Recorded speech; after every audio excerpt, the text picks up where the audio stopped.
There's another episode of the Maturity Project, and this is the fantastic intro. Always makes me wonder. I haven't actually synchronized with my personality in a way that kind of gives you the right intro to feel it as I'm, starting a video. What really aligns well with me. So I'm working on that. Time will inspire. Time and effort will inspire. So anyway, I'm your host, Chad Ever Broshears, or Sir Chad Ever Broshears to some.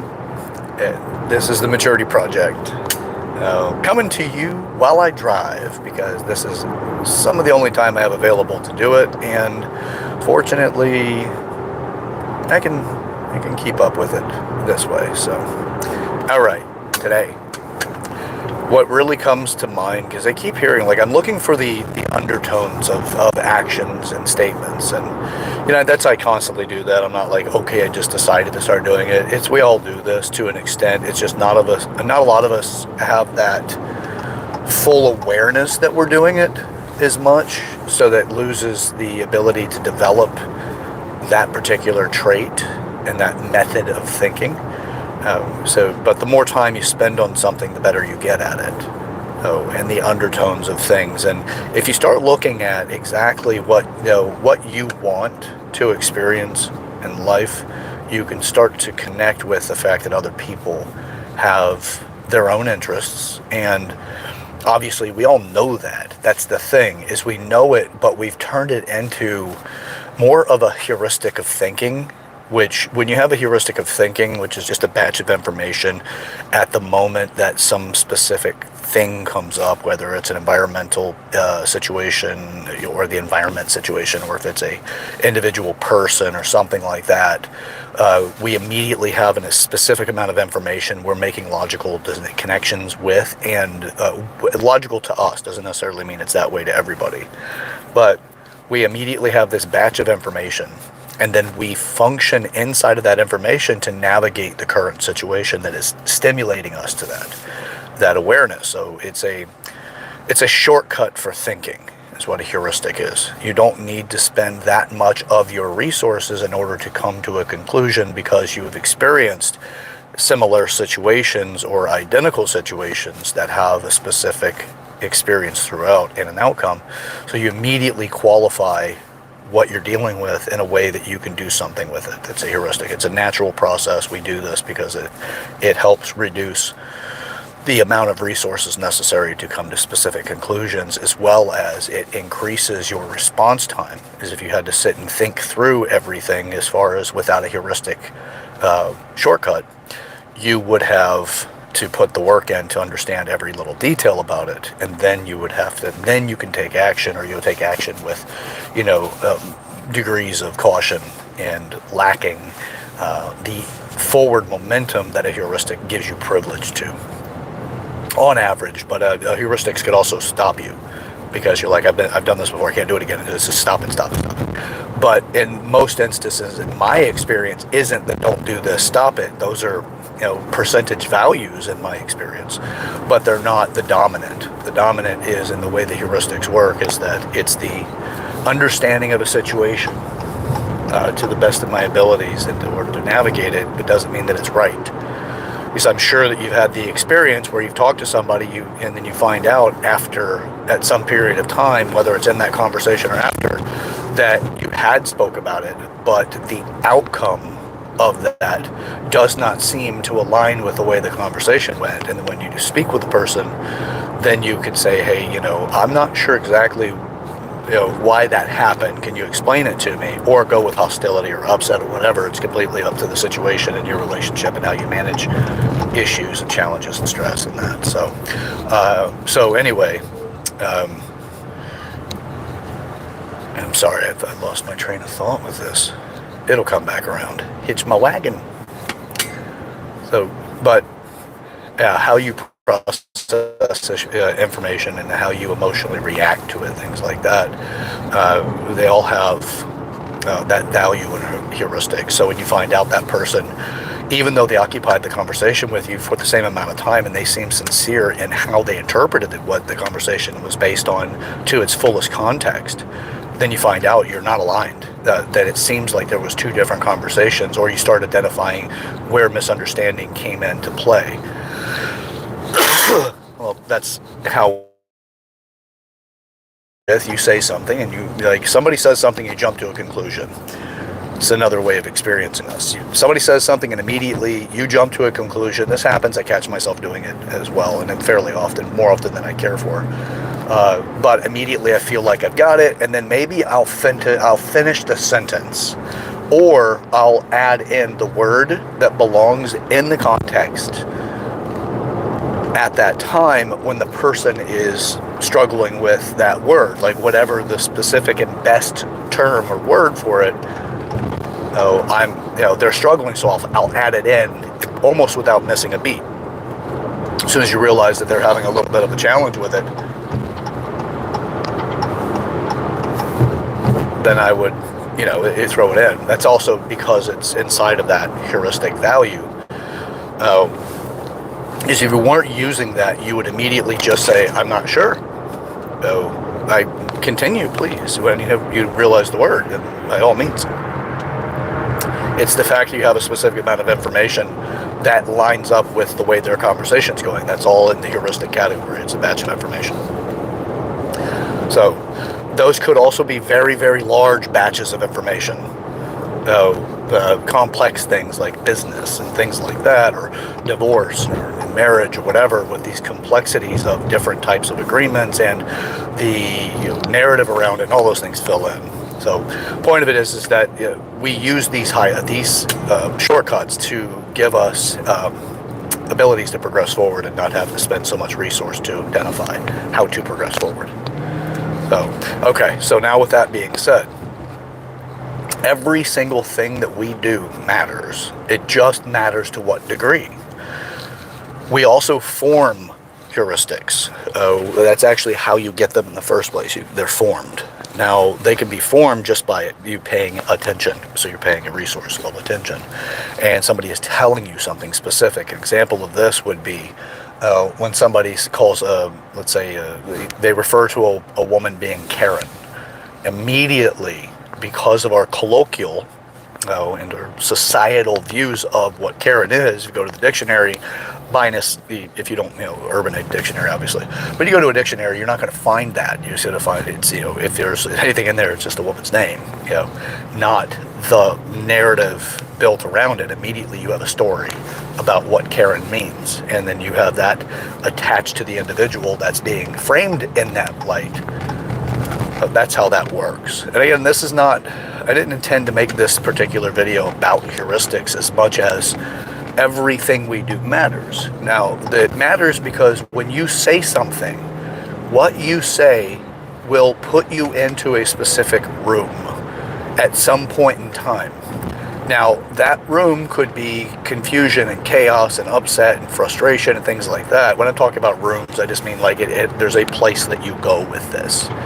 So if you tell people that you are a person of your word, and then you do X that goes against your word, the reality you created for that other person, whether they give you permission to be that way or not, permission to be that way could be the absence of statement, or the absence of accountability, the absence of acknowledgement that they're showing hypocrisy, or asking for clarity to reduce the likelihood that the conclusion is you're being a hypocrite.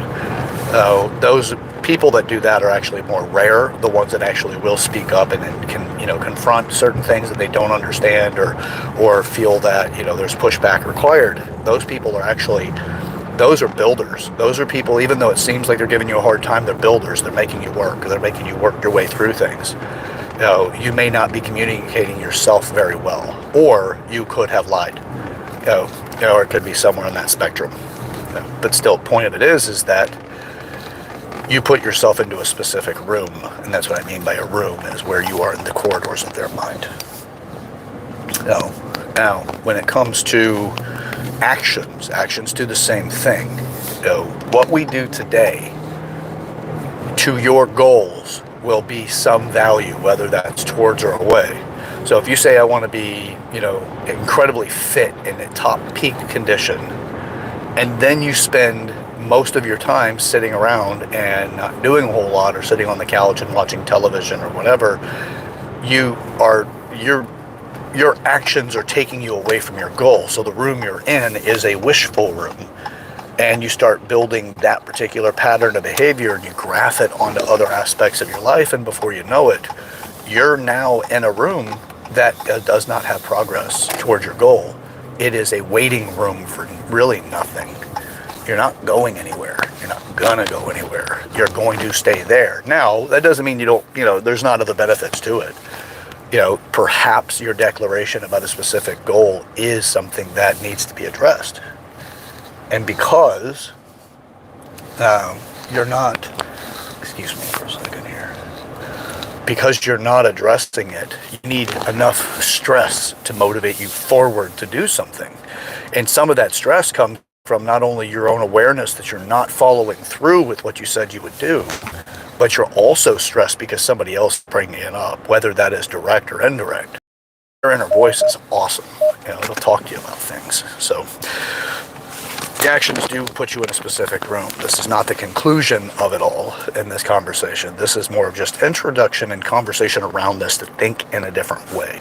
That's pretty much what my whole goal is, to help people think in a different way, because the way that you think up until this point has its limitations if you don't break outside of that thinking pattern. Now, it might have very little,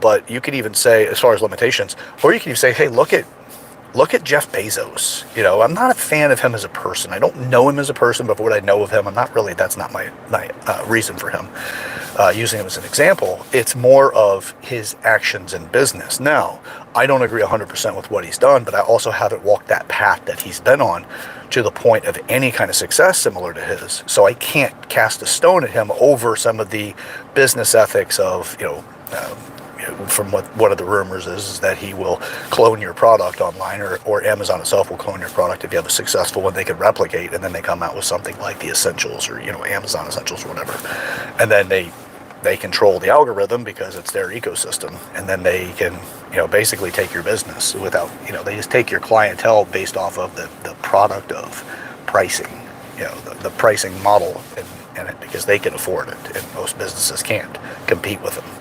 So I don't really agree with that, but the rumors that's what he does, or at least that's what Amazon does, not necessarily like he's made the decision. I think he's gotten so far up. Well, don't know if that actually made the video or not, but that was my older age. I'm starting to get dry eyes. Anyway, yeah, so we got a lot of work to do. What's great though is if you look at it like something other than work, you just look at it as an action that you do on a daily basis. There's a lot of things that we do every single day that is work, because it's an action that you have to take in order to have a specific outcome, which is a model of work, and what we call it by. But anyway, we have those things and we do them often, but we don't necessarily give ourselves credit for that. So, but back to the brushing your teeth is work and all those things. So eating actually is work, although it has the reward of eating, which is nourishment and resource replenishment. So, but back to the Jeff Bezos thing, where he started as a business and where he is now, he's had to grow. He's had to grow intellectually. He's had to go through experiences that get him to a different outcome of understanding. He's a very impressive man when it comes to what he's accomplished in life. So that's where I go with things like, okay, well, you know what? I don't know what the future looks like, but I will tell you this, is that I am going to work diligently to better understand the situation so that I can move myself in towards my goal. And my goal is to make a big impact on humanity through giving a different perspective. Is I really think that this is a maturity project as an education that will far exceed me. It is something that I just have an awareness for, and I want to share that perspective and awareness so that we can come up with a different outcome that does give more independence to individuals and more workability and more satisfaction in life. Doesn't mean happy, just satisfaction, that they've been able to live a fulfilled life. That's more of my goal. And the maturity project is not something that I'm so special because I know it. It's something that I have a better understanding because I have a perspective that I'm aware of it, and then therefore I can share that, because I definitely don't own the entirety of it, but I own my perspective, and that's what the maturity project is. I'm just talking about human maturity and how they interconnect, and how we can develop ourselves.